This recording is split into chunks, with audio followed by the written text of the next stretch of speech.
Hello മക്കളെ, welcome to Eduport. എല്ലാവരും അടിപൊളിയായിട്ട് ഇരിക്കുന്നു എന്ന് വിചാരിക്കുന്നു. ഓണം എക്സാമിന് വേണ്ടിയിട്ടുള്ള തകൃതിയായിട്ടുള്ള പഠനത്തിലായിരിക്കും എല്ലാവരും ഉള്ളത്. ഇതിന്റെ മുന്നേ നമ്മൾ ഓൾറെഡി ഓണം എക്സാമിനുള്ള ചാപ്റ്റേഴ്സിന്റെ ലൈവ് ഒക്കെ നിങ്ങളിലേക്ക് എത്തിച്ചിട്ടുണ്ട്. ആ ലൈവിൽ നിങ്ങളൊക്കെ അറ്റൻഡ് ചെയ്തിരുന്നു. അപ്പോൾ നമുക്ക് ഓണം എക്സാമിനുള്ള 4 ചാപ്റ്റേഴ്സ് സൊല്യൂഷൻസ് ഉണ്ട്, ഇലക്ട്രോ കെമിസ്ട്രി ഉണ്ട്, കെമിക്കൽ കൈനറ്റിക്സ് ഉണ്ട്, DF ഉണ്ട്. ഇതിൽ എന്തൊക്കെ കാര്യങ്ങളാണ് നമുക്ക് പഠിക്കാനുള്ളത്, എന്തൊക്കെയാണ് ഓരോ പോയിന്റും നമ്മൾ മനസ്സിലാക്കേണ്ടത്, ഏതൊക്കെ ക്വസ്റ്റ്യൻസ് ആണ് പ്രാക്ടീസ് ചെയ്യേണ്ടത് എന്നതൊക്കെ കഴിഞ്ഞ ലൈവുകളിലായിട്ട് നിങ്ങളിലേക്ക് എത്തിയിട്ടുണ്ട്. പക്ഷെ അങ്ങനെയൊക്കെ ആണെങ്കിൽ പോലും ഇപ്പോഴും ഇന്നും ഒരുപാട് കുട്ടികൾ പേഴ്സണലായിട്ട് മെസ്സേജ് അയക്കുന്നുണ്ട്. സർ, ഓരോ ചാപ്റ്ററിലും ഏതൊക്കെ ക്വസ്റ്റ്യൻസ് ആണ് ഏറ്റവും ഇമ്പോർട്ടൻ്റ് ആയിട്ടുള്ളത്, അല്ലെങ്കിൽ എനിക്ക് 60 ഒരു 56 മാർക്ക് കിട്ടണമെങ്കിൽ, A+ കിട്ടണമെങ്കിൽ ഞാൻ ഓരോ ചാപ്റ്ററിലും നിർബന്ധമായിട്ടും പഠിച്ചു പോവേണ്ട ക്വസ്റ്റ്യൻസ് ഏതൊക്കെയാണ് എന്ന് ഒന്ന് പറഞ്ഞു തരുമോ എന്ന് ചോദിച്ച് ഇപ്പോഴും ഇന്നും എന്ത് ചെയ്യുന്നുണ്ട്, കുട്ടികൾ മെസ്സേജ് അയച്ചുകൊണ്ടിരിക്കുന്നുണ്ട്. അപ്പോഴാണ് ഞാൻ മനസ്സിലാക്കിയത്, ഓൾറെഡി നമ്മൾ ഈ ചാപ്റ്റേഴ്സ് ഒക്കെ എടുത്തിട്ടുണ്ടെങ്കിൽ പോലും ഓരോ ചാപ്റ്ററിലും നിർബന്ധമായി പഠിച്ചിരിക്കേണ്ട, A+ ആഗ്രഹിക്കുന്ന ഓരോ കുട്ടിയും നിർബന്ധമായും പഠിച്ചിരിക്കേണ്ട ക്വസ്റ്റ്യൻസിൻ്റെ ഒരു വീഡിയോ ഒന്നുകൂടെ എന്താ പറയുക കുട്ടികളിലേക്ക് എത്തിച്ചു കഴിഞ്ഞാൽ നിങ്ങൾക്ക് അതൊന്നുകൂടെ എന്താ പറയുക ഒരു ക്ലാരിറ്റി കിട്ടും. ഏതൊക്കെ ടോപ്പിക്ക്, ഏതൊക്കെ ക്വസ്റ്റ്യൻസ് പഠിച്ചാലാണ് ഫുൾ മാർക്കിലേക്ക് എത്തുക, A+ലേക്ക് എത്തുക എന്നതിനെ കുറിച്ച് ഒരു ക്ലാരിറ്റി കിട്ടും എന്നത് മനസ്സിലാക്കിയത് കൊണ്ടാണ് ഈ വീഡിയോ നിങ്ങൾക്ക് വേണ്ടി ഞാനിപ്പോൾ ചെയ്തുകൊണ്ടിരിക്കുന്നത്. അപ്പോൾ മക്കളെ മനസ്സിലാക്കുക, 4 ചാപ്റ്റേഴ്സ് ആണ് ഓണം എക്സാമിനുള്ളത്. 4 ചാപ്റ്റേഴ്സും വളരെ സിമ്പിളാണ്. കെമിസ്ട്രി മൊത്തം സിമ്പിൾ ആണെന്ന് നിങ്ങൾക്ക് അറിയാം. അതിൽ ഏറ്റവും സിമ്പിൾ ആയിട്ടുള്ള 4 ചാപ്റ്റേഴ്സ് ആണ് നമുക്ക് എന്ത് ചെയ്യാനുള്ളത്, ഓണം എക്സാമിനുള്ളത്. ഓരോ ചാപ്റ്ററിലും മക്കളെ നിർബന്ധമായും പഠിച്ചിരിക്കേണ്ട ക്വസ്റ്റ്യൻസ് ശ്രദ്ധിച്ചോ. സൊല്യൂഷൻസ് എന്ന് പറയുന്ന ചാപ്റ്ററിൽ 10 ക്വസ്റ്റ്യൻസ് ആണ്, അല്ലെങ്കിൽ 10 ടോപ്പിക്കുകളാണ് നിങ്ങൾ ഫോക്കസ് ചെയ്യേണ്ടത്. ഏതൊക്കെയാ മക്കളെ ആ 10 ടോപ്പിക്സ്? ഒന്ന്, കോൺസെൻട്രേഷൻ ടേമുകൾ നമ്മൾ പഠിക്കുന്നുണ്ട്.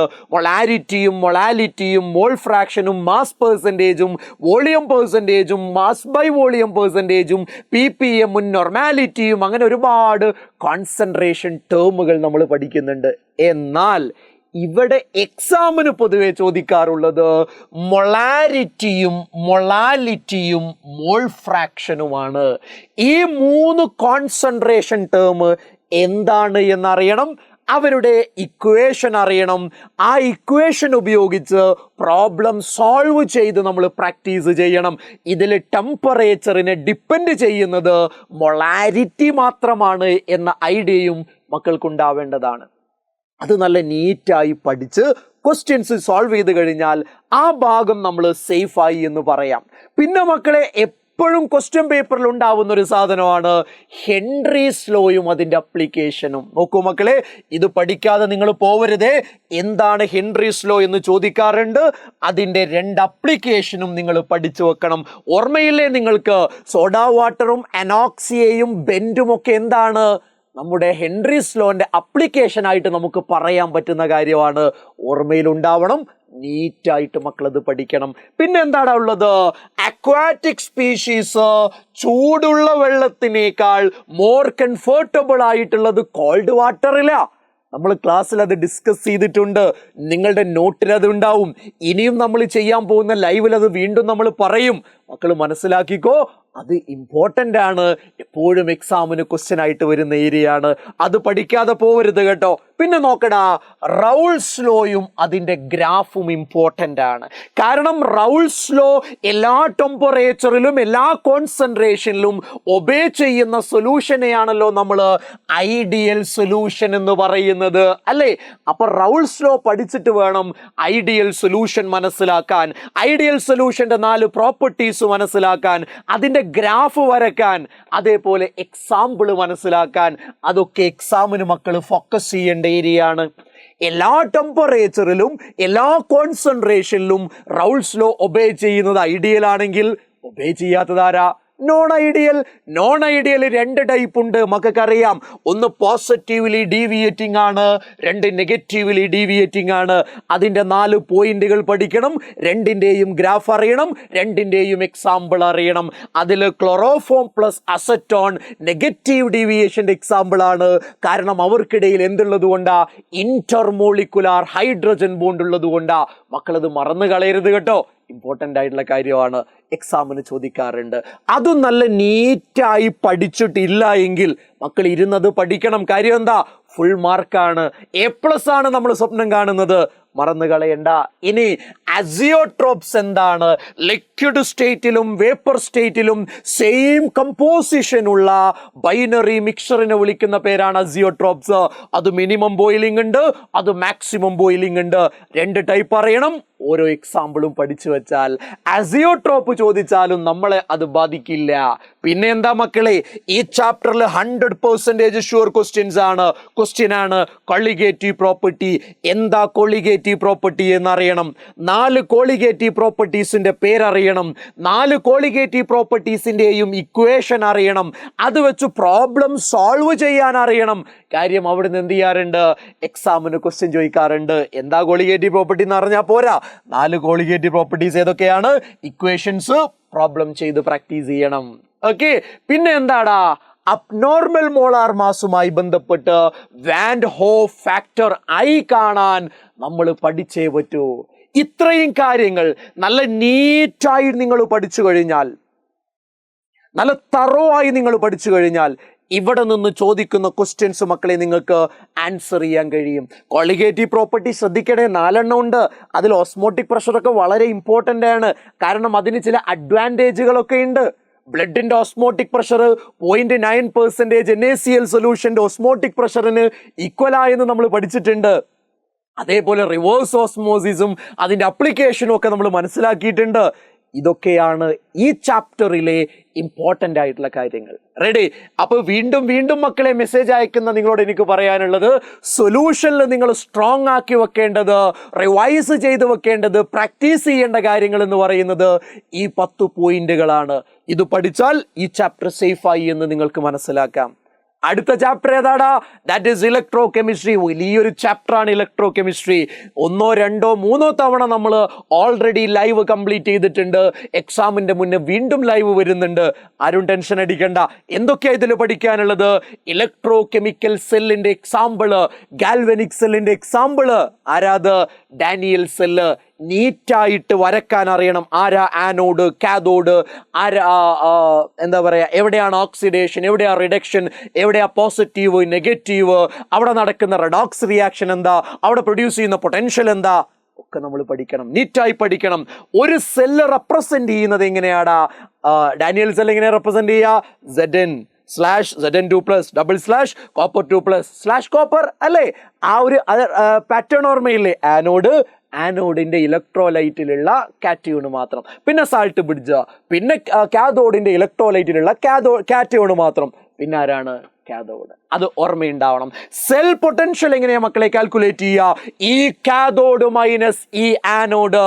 ഓർമ്മയുണ്ടാവണം. അങ്ങനെ തന്നെയാ നമ്മൾ EMFും കാൽക്കുലേറ്റ് ചെയ്യുക. മറന്നു കളയരുത്. Nernst equation, electrode potential is equal to standard electrode potential minus RT divided by NF into LN molar concentration of metal divided by molar concentration of metal ion അല്ലേ?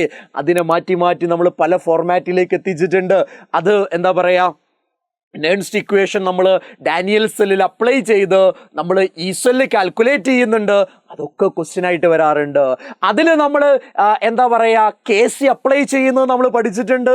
അതേപോലെ delta RG0 is equal to minus NF E0 cell എന്ന് പഠിച്ചിട്ടുണ്ട്. ഒക്കെ question ആയിട്ട് വരാറുണ്ട്. അപ്പൊ Nernst equation കുറച്ച് wide ആയിട്ടുള്ള കാര്യങ്ങളാണ്. പേപ്പറും പേനയും എടുത്ത് എഴുതി പഠിക്കേണ്ട കാര്യമാണ്. ഈ സെല്ല് കാൽക്കുലേറ്റ് ചെയ്യുന്നത്, ഡാനിയൽ സെല്ല് അപ്ലൈ ചെയ്യുന്നത്, KC ഇൻട്രൊഡ്യൂസ് ചെയ്യുന്നത്, ΔG കൊണ്ടുവരുന്നത് ഒക്കെ നമ്മൾ പഠിക്കേണ്ടതുണ്ട്. കാരണം അത് സ്ട്രോങ് ആക്കാതെ ഈ ചാപ്റ്ററിൽ നല്ല മാർക്ക് കിട്ടുമെന്ന് നമ്മൾ വിചാരിക്കരുത്. എന്തൊക്കെയാണോ പഠിക്കേണ്ടത് അത് കൃത്യമായി മക്കളെ പറഞ്ഞു തരുന്നില്ലേ, അത് നോട്ട് ചെയ്യുക, അത് ഇരുന്ന് പഠിക്കുക. കുറച്ച് വർക്ക് ചെയ്യാതെ നമുക്ക് എന്തെങ്കിലും അച്ചീവ് ചെയ്യാൻ പറ്റുമോ? കുറച്ച് നമ്മൾ വർക്ക് ചെയ്യാൻ തയ്യാറാവണ്ടേ? നിങ്ങൾ തയ്യാറാവും. കാര്യം എന്താ? നമുക്ക് നല്ല ഡ്രീമുകളുണ്ട്, അത് അച്ചീവ് ചെയ്യണം. നമുക്ക് അതിനെന്ത് വേണം? കുറച്ച് കാര്യങ്ങൾ, കുറച്ച് സമയമെങ്കിലും. എക്സാം തൊട്ട് മുന്നേ നിൽക്കുകയല്ലേ ഓണം എക്സാം. ഈ സമയത്തെങ്കിലും നമ്മൾ കുറച്ച് വർക്ക് ചെയ്യണം. നിങ്ങൾ ചെയ്യുമെന്ന കാര്യത്തിൽ എനിക്ക് തർക്കമൊന്നുമില്ല. പിന്നെന്താടാ? മൊളാർ കണ്ടക്ടിവിറ്റിയും കോൺസെൻട്രേഷനും തമ്മിലുള്ള റിലേഷൻ. അതായത് കോൺസെൻട്രേഷൻ കുറയുമ്പോൾ സ്ട്രോങ് ഇലക്ട്രോലൈറ്റിന്റെയും വീക്ക് ഇലക്ട്രോലൈറ്റിന്റെയും മൊളാർ കണ്ടക്ടിവിറ്റി കൂടുക ചെയ്യുക, നമുക്കറിയാം. പക്ഷെ ഒരേപോലെയല്ല കൂടുന്നത്. സ്ട്രോങ് ഇലക്ട്രോലൈറ്റ് ആണെങ്കിൽ സ്റ്റഡി ആയിട്ടുള്ള ഇൻക്രീസ് ആണ്, വീക്ക് ഇലക്ട്രോലൈറ്റ് ആണെങ്കിൽ എക്സ്പോണൻഷ്യൽ ഇൻക്രീസ് ആണ് എന്നൊക്കെ നമുക്കറിയാം. അത് ഡീറ്റെയിൽ ആയി പഠിക്കണം.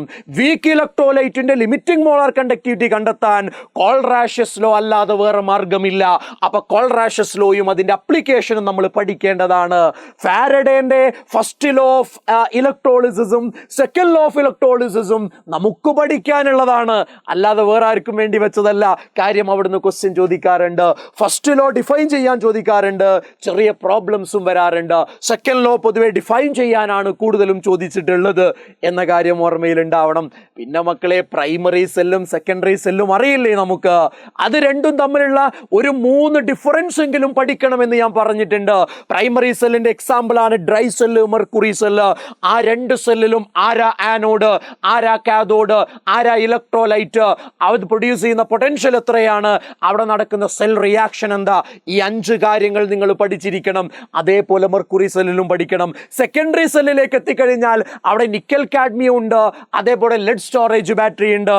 ഈ 2 എണ്ണത്തിലും anode, cathode, electrolyte, cell potential, cell reaction നമ്മൾ പഠിച്ചിരിക്കണം. ഞാൻ 2-3 തവണ ഓൾറെഡി ലൈവ് എടുത്തു കഴിഞ്ഞു. ഈ കഴിഞ്ഞ 2-3 ആഴ്ചകൾക്കുള്ളിൽ ഈ ഇലക്ട്രോ കെമിസ്ട്രിയുടെ എപ്പോഴൊക്കെ ലൈവ് എടുത്തിട്ടുണ്ടോ അപ്പോഴൊക്കെ മക്കളെ നിങ്ങൾ ഓർമ്മപ്പെടുത്തിയ ഒരു കാര്യമാണ്. എന്താ ഞാൻ ഓർമ്മപ്പെടുത്തിയത്? സെൽ റിയാക്ഷൻസ് പഠിക്കാൻ സമയമെടുക്കും. പക്ഷെ എത്ര സമയമെടുത്താലും മക്കൾ അത് പഠിക്കാതെ പോവരുത് എന്ന് നിങ്ങളോട് ഞാൻ പറഞ്ഞിട്ടുണ്ട്. സമയമെടുത്ത് പഠിച്ചോ, പക്ഷേ പഠിച്ചിരിക്കണം. ഈ ഓണം എക്സാം എന്താടാ? പബ്ലിക് എക്സാം ആണ് എന്നങ്ങ് വിചാരിച്ചോ? എന്ത് വില കൊടുത്തും എക്സാമിന്റെ മുന്നേ 4 ചാപ്റ്റർ ഞാൻ കവർ ചെയ്യുമെന്ന് നിങ്ങൾ ഡിസൈഡ് ചെയ്യുക, എന്നിട്ട് വർക്ക് ചെയ്യേ. കഴിയും. കാര്യം എന്താ? ഒരുപാട് തവണ നമ്മൾ ഇത് കേട്ടിട്ടുണ്ട്. ചാപ്റ്റേഴ്സ് ഒക്കെ പലതും നിങ്ങൾക്ക് അറിയാം, ചില കാര്യങ്ങൾ മാത്രമാണ് അറിയാത്തത് ഉണ്ടാവുക. അതൊന്ന് നോട്ട് ചെയ്ത് അതൊന്ന് പഠിക്കാൻ നിങ്ങൾ ശ്രമിക്കുക എന്നുള്ളതാണ് നിങ്ങളോട് പറയാനുള്ളത്. ഓക്കെ, പിന്നെന്താ മക്കളെ? ഫ്യൂൽ സെല്ല് വളരെ ഇമ്പോർട്ടൻ്റ്. അതിൻ്റെ ഡയഗ്രാം വരയ്ക്കാൻ അറിയണം, ആനോഡ് കാഥോഡ് റിയാക്ഷൻ അറിയണം, ഓവറോൾ റിയാക്ഷൻ അറിയണം, അതിൻ്റെ അഡ്വാൻറ്റേജ് അറിയണം, ഇമ്പോർട്ടൻ്റ്. പിന്നെ മക്കളെ, കൊറോഷൻ എന്താ, അവിടെ തന്നെ റസ്റ്റിംഗ് ഓഫ് അയൺ എന്താ, റസ്റ്റിംഗ് പ്രിവെൻറ്റ് ചെയ്യാനുള്ള മെത്തേഡ്സ് എന്താ, അതിൻ്റെ ഇലക്ട്രോ കെമിക്കൽ പ്രോസസ് എന്താ, എഴുതാൻ നമുക്ക് കഴിയണം. ഓക്കെ, ഇത്രയും മക്കളെ നിങ്ങൾ പഠിച്ചാൽ ഈ ചാപ്റ്ററിന് ചോദിക്കുന്ന ക്വസ്റ്റ്യൻസ് നിങ്ങൾക്ക് ആൻസർ ചെയ്യാൻ കഴിയും. A+ എന്ന് പറയുന്ന സ്വപ്നത്തിലേക്ക്, ഫുൾ മാർക്ക് എന്ന് പറയുന്ന സ്വപ്നത്തിലേക്ക് നമുക്ക് എത്താൻ പറ്റും. ഇതിൽ ചില കാര്യങ്ങൾ ഡാനിയൽ സെല്ലും റെപ്രസെന്റേഷൻ ഓഫ് സെല്ലും ഈ സെൽ കാൽക്കുലേഷനും ഒക്കെ മക്കൾക്ക് അറിയുന്നതായിരിക്കും, പക്ഷെ ചിലത് അറിയുന്നുണ്ടാവില്ല. ആ അറിയാത്തത് ഇരുന്ന് പഠിക്കുക, അറിയാത്ത പോയിന്റ് എഴുതി വെക്ക്, ഓരോന്നും പഠിച്ച് ടിക്ക് ചെയ്ത് മുന്നോട്ട് പോവാ. ഓക്കെ, ഫുൾ മാർക്ക് തന്നെയാവണം നമ്മുടെ ഡ്രീം. അത് കഴിഞ്ഞാലോ മക്കളെ, കെമിക്കൽ കൈനറ്റിക്സ് എന്ന് പറയുന്ന ബ്യൂട്ടിഫുൾ ആയിട്ടുള്ള ഒരു ചാപ്റ്റർ ഉണ്ട്. അവിടെ ആദ്യം തന്നെ ഓർഡറും മോളിക്കുലാരിറ്റിയും തമ്മിലുള്ള ഡിഫറൻസ്, എന്താ ഓർഡർ, എന്താ സീറോ ഓർഡർ, എന്താ ഫസ്റ്റ് ഓർഡർ, അതൊക്കെ അറിയേണ്ട കാര്യമാണ്. ഡിഫറൻസ് എപ്പോഴും ചോദിക്കുന്നതാ. പിന്നെ നോക്കൂ മക്കളെ, റേറ്റ് കോൺസ്റ്റന്റിന്റെ യൂണിറ്റ് കാണാൻ mole raise to 1 - n litre raise to n-1 second inverse എന്ന് പറയുന്ന ഒരു ജനറൽ ഇക്വേഷൻ ഇല്ലേ, അപ്ലൈ ചെയ്താൽ മതി. പക്ഷെ ക്വസ്റ്റ്യൻ ഉണ്ടാവാറുണ്ട് മക്കളെ. Integrated rate law expression of zero order റിയാക്ഷനും ഫസ്റ്റ് ഓർഡർ റിയാക്ഷനും ഡെറിവേഷൻ അല്ല ചോദിക്കുക, അത് വെച്ചുള്ള പ്രോബ്ലംസ് ഉണ്ടാവുക. അത് എഴുതാൻ അറിയണം, അതിന്റെ സിഗ്നിഫിക്കൻസ് പഠിക്കണം. ഇക്വേഷൻ മാത്രം പോരാ, അതിന്റെ സിഗ്നിഫിക്കൻസ് പഠിക്കണം. പിന്നെ എന്താ മക്കളെ വേണ്ടത്? ഹാഫ് ലൈഫ് പീരീഡ് അല്ലെങ്കിൽ ഹാഫ് ലൈഫ്. സീറോ ഓർഡർ റിയാക്ഷന്റെയും ഫസ്റ്റ് ഓർഡർ റിയാക്ഷന്റെയും ഹാഫ് ലൈഫ് അറിയണം. അതിൽ ഫസ്റ്റ് ഓർഡർ റിയാക്ഷന്റെ ഹാഫ് ലൈഫ് 0.693/K ആണ്. അത് കാണാതെ പഠിച്ചാ പോരാ, അതിന്റെ ഡെറിവേഷൻ ഇമ്പോർട്ടന്റ് ആണ് മക്കളെ. ഡെറിവേഷൻ ഇമ്പോർട്ടന്റ് മറക്കണ്ട. സ്യൂഡോ ഫസ്റ്റ് ഓർഡർ റിയാക്ഷൻ എക്സാമിന് ചോദിക്കാറുണ്ട് വിത്ത് എക്സാമ്പിൾ. അറേനിയസ് ഇക്വേഷൻ എഴുതാനും അതിന്റെ ടേമുകളും മക്കളെ അറിയേണ്ടതുണ്ട്. ആക്ടിവേഷൻ എനർജി കാൽക്കുലേറ്റ് ചെയ്യാൻ അറീനിയസ് ഇക്വേഷന്റെ ഇക്വേഷൻ ഉപയോഗിച്ച് ഗ്രാഫിക്കലായിട്ട് നമുക്കത് കാണാം, മറ്റൊരു ഇക്വേഷൻ ഉപയോഗിച്ചും കാണാം. രണ്ടും നമ്മൾ പഠിക്കണം. രണ്ടും ബോർഡ് എക്സാമിന് ചോദിച്ചിട്ടുണ്ട്. എഫക്റ്റ് ഓഫ് കാറ്റലിസ്റ്റ് അറിയാലോ, കാറ്റലിസ്റ്റ് ആഡ് ചെയ്യുമ്പോൾ ആക്ടിവേഷൻ എനർജി കുറച്ച് ഒരു അൾട്ടർനേറ്റീവ് പാത്ത് പ്രൊവൈഡ് ചെയ്ത് കെമിക്കൽ റിയാക്ഷന്റെ റേറ്റ് കൂട്ടുന്നുണ്ട്. അത് കൃത്യമായിട്ട് അറിയണം. ഗ്രാഫിന്റെ ഒരു ഔട്ട്ലൈൻ വരക്കാനും നമ്മൾ പഠിക്കേണ്ടതുണ്ട്. കൊളീഷൻ തിയറി ജസ്റ്റ് ഒന്ന് മനസ്സിലാക്കി വെക്കുകയും വേണം. ഇത്രയും അറിയാമെങ്കിൽ കെമിക്കൽ കൈനറ്റിക്സ് ഓക്കെയാണ്. ഇവിടുന്ന് ചോദിക്കുന്ന ക്വസ്റ്റ്യൻ ആൻസർ ചെയ്യാൻ പറ്റും, ഒരു പ്രശ്നവും ഇല്ല. അടുത്തതേതാ മക്കളെ? D and F block elements. D and F block എലമെന്റ്സിൽ ഡി ബ്ലോക്കിന്റെ കുറെ ക്യാരക്ടറിസ്റ്റിക്സ് ഉണ്ട്. അവിടെ atomic radius, melting point, ionisation enthalpy, complex form ചെയ്യുന്നത്, കാറ്റലിസ്റ്റ് ആയിട്ട് ആക്ട് ചെയ്യുന്നത്, ഇൻഡസ്ട്രീഷ്യൽ കോമ്പൗണ്ടുകൾ, ഇങ്ങനെ കുറേ കാര്യങ്ങളുണ്ട്. അതിലൂടെ മക്കളൊന്ന് കടന്നു പോകണം. മെൽറ്റിംഗ് പോയിന്റുമായി ബന്ധപ്പെട്ട ക്വസ്റ്റ്യൻ വന്നിട്ടുണ്ട്. എന്തുകൊണ്ടാണ് കാറ്റലിസ്റ്റ് ആയിട്ട് ആക്ട് ചെയ്യുന്നത് എന്ന ക്വസ്റ്റ്യൻ വന്നിട്ടുണ്ട്. എന്തുകൊണ്ടാണ് ഡിഫറെന്റ് ഓക്സിഡേഷൻ സ്റ്റേറ്റ് കാണിക്കുന്നത്, ആരാണ് ഏറ്റവും ഹയസ്റ്റ് ഓക്സിഡേഷൻ സ്റ്റേറ്റ് 3Dയിൽ കാണിക്കുക, അങ്ങനെ ക്വസ്റ്റ്യൻസ് വരാറുണ്ട്. ഇൻഡസ്ട്രീഷ്യൽ കോമ്പൗണ്ട്സ് ഉണ്ടാക്കാനുള്ള കാരണം ചോദിക്കാറുണ്ട്. അതേപോലെ എന്താ പറയുക, കോംപ്ലക്സ് കോമ്പൗണ്ടുകൾ ഉണ്ടാക്കാനുള്ള കാരണങ്ങൾ ചോദിക്കാറുണ്ട്. അപ്പോൾ ആ പ്രോപ്പർട്ടീസിലൂടെ നീറ്റായിട്ട് നമ്മളൊന്ന് കടന്നു പോകണം. ഓരോന്നും പഠിക്കണം. അതൊക്കെ പക്ക തിയറിയാ. മാഗ്നറ്റിക് മൊമെന്റ് കാണാൻ മറന്നു പോകരുത്. അത് എക്സാമിന് ചോദിക്കുന്ന ക്വസ്റ്റ്യൻ ആണ്. പിന്നെന്താടാ, ഡി ബ്ലോക്കിന്റെ 2 കോമ്പൗണ്ടുകൾ ഉണ്ടല്ലോ. ഏതാ? ഒന്ന് potassium permanganate KMnO4, 2 potassium dichromate K2Cr2O7. ഏതാടാ? K2Cr2O7. KMnO4, K2Cr2O7. രണ്ടും വെരി വെരി വെരി ഇമ്പോർട്ടൻ്റ് ആടാ. രണ്ടും വെരി വെരി വെരി ഇമ്പോർട്ടൻ്റ് ആണ്. എന്താ മക്കൾ പഠിക്കേണ്ടത്? അതിൻ്റെ പ്രിപ്പറേഷൻ പഠിക്കണം. ഇമ്പോർട്ടൻ്റാ. പ്രോപ്പർട്ടീസ് പഠിക്കണം. അതിന്റെ സ്ട്രക്ചർ, ക്രോമേറ്റ് അയോണിൻ ഡൈക്രോമേറ്റ് അയോണിന്റെയും സ്ട്രക്ചർ, മാംഗനേറ്റ് അയോണിന്റെയും പെർമാംഗനേറ്റ് അയോണിന്റെയും സ്ട്രക്ചർ, രണ്ടുപേരും ഓക്സിഡൈസിങ് ഏജന്റ് ആയിട്ട് ആക്ട് ചെയ്യുന്നുണ്ട്. അതിനൊരു എക്സാമ്പിളും പഠിക്കണം. ഞാൻ പഠിക്കണമെന്ന് പറയുന്നത് ഫുൾ മാർക്കോ A+ ആഗ്രഹിക്കുന്ന കുട്ടികളോടാണ്. അതുകൊണ്ട് ഇത് പഠിക്കുക. ഇനി ഏതെങ്കിലും മക്കളെ നിങ്ങൾക്ക് ടൈം ബൗണ്ടഡ് ആയിട്ട് പഠിക്കാൻ കഴിയില്ലെങ്കിൽ അത് നിങ്ങൾ എഴുതി വെക്കണം. എക്സാം കഴിഞ്ഞിട്ടാണെങ്കിലും മക്കൾ പഠിക്കണം. കാര്യം എന്താ, അൾട്ടിമേറ്റ്ലി ബോർഡ് എക്സാം, പബ്ലിക് എക്സാമിന് ഫുൾ മാർക്ക് തന്നെയാവണം നമ്മുടെ ലക്ഷ്യം. അതിന് വേണ്ടിയിട്ടാണ്. ഇനി നോക്കടാ, ലാങ്തനോയിഡ് കോൺട്രാക്ഷൻ, അതിൻ്റെ റീസൺ, അതിൻ്റെ അപ്ലിക്കേഷൻ എപ്പോഴും ചോദിക്കുന്ന ക്വസ്റ്റ്യൻ ആണ്. മിഷ് അലോയ് അറിഞ്ഞിരിക്കേണ്ടതാണ്. ലാങ്തനോയിഡിൻ്റെ സീറിയം 90% ഉള്ള 55% അയണുള്ള ഒരു അലോയിയാണ്, അറിയേണ്ടതാണ്. ഒരു മാർക്കിന് ചോദിക്കാറുണ്ട്. Application of D and F block എലമെന്റ്സും നമ്മൾ പഠിച്ചിരിക്കേണ്ടതാണ്. ലാന്തനോയിഡ്സിൻ്റെയും ആക്ടിനോയിഡ്സിൻ്റെയും കോമൺ ഓക്സിഡേഷൻ സ്റ്റേറ്റും അതിൻ്റെ ചേഞ്ചും കൂടെ നമ്മളൊന്ന് നോക്കി വെച്ച് കഴിഞ്ഞാൽ ഡി ആൻഡ് എഫിൽ നിന്ന് ചോദിക്കുന്ന ക്വസ്റ്റ്യനും മക്കളെ നമുക്ക് എന്ത് ചെയ്യാൻ പറ്റും? ആൻസർ ചെയ്യാൻ പറ്റും. പറയുന്നത് മനസ്സിലാകുന്നുണ്ടോ മക്കളെ? അപ്പോൾ ഇനി മെസ്സേജ് അയക്കേണ്ട, ഇതാണ് ഈ ഓണം എക്സാമിന് ഈ 4 ചാപ്റ്റേഴ്സിൽ നിന്ന് നമ്മൾ കൃത്യമായി പഠിച്ചു പോവേണ്ട കാര്യങ്ങൾ, കൃത്യമായി പഠിച്ചു പോവേണ്ട ക്വസ്റ്റ്യൻസ് ഇതാണ്. ഈ പോയിന്റുകൾ നിങ്ങൾ കൃത്യമായി പഠിച്ചാൽ ഒരു സംശയം വേണ്ട, A+ മക്കളെ നിങ്ങൾക്ക് കിട്ടും. പിന്നെ കുറേ എല്ലാ സെറ്റിലും ഓപ്ഷൻസ് ഉണ്ടല്ലോ. ഒരു ക്വസ്റ്റ്യൻ മാറ്റി നിർത്താനുള്ള ഫ്രീഡം നമുക്കുണ്ടല്ലോ. അറിയുന്ന 4-5 എഴുതിയാൽ മതിയല്ലോ. അപ്പോൾ നമുക്ക് വേറെ ക്വസ്റ്റ്യൻ ചോദിച്ചാലും പ്രശ്നമൊന്നുമില്ല. ഇതെല്ലാം നിങ്ങൾ പഠിച്ചിട്ടുണ്ടെങ്കിൽ നിങ്ങൾക്ക് ഫുൾ മാർക്കിലേക്ക് എത്താൻ പറ്റും. റെഡി? അപ്പോൾ മക്കളെ നന്നായി പഠിക്കുക. നിങ്ങൾക്ക് നമ്മുടെ കെമിസ്ട്രിയുടെ ഓണം എക്സാമിലേക്ക് എത്രയാണോ, ഓൾറെഡി 4 പഠിച്ചവരുണ്ടാവും, അവർ റിവൈസ് ചെയ്യുക. അവരേതെങ്കിലും പോയിന്റ് വിട്ടുപോയിട്ടുണ്ടെങ്കിൽ അത് പഠിക്കുക. ഇതുവരെ ഒന്നും പഠിക്കാത്തവരാണെങ്കിൽ നിങ്ങളുടെ ലക്ഷ്യം എന്ന് പറയുന്നത് 4 ചാപ്റ്റർ തന്നെയാവണം. പരമാവധി പഠിക്കുക. നമ്മളോട് കഴിയുന്നതിൻ്റെ പരമാവധി പഠിക്കുക. ഒന്നും നഷ്ടമാവില്ല. ഇത് കഴിഞ്ഞ് ക്രിസ്മസ് എക്സാം വരാനുണ്ട്, അത് കഴിഞ്ഞ് പബ്ലിക് എക്സാം വരാനുണ്ട്. അപ്പോഴത്തേക്ക് കംപ്ലീറ്റ് 10 ചാപ്റ്റർ ആ കെമിസ്ട്രിയിലുള്ളത് മക്കളെ, 10 നമുക്ക് സെറ്റാക്കാം. ഫുള്ള് അടിപൊളിയായി പഠിച്ചോ, പബ്ലിക് എക്സാം നമുക്ക് എഴുതാം എന്നുള്ളതാണ്. ഓക്കെ, അപ്പൊ നന്നായി പഠിക്കുക. All the very best. Thank you very much.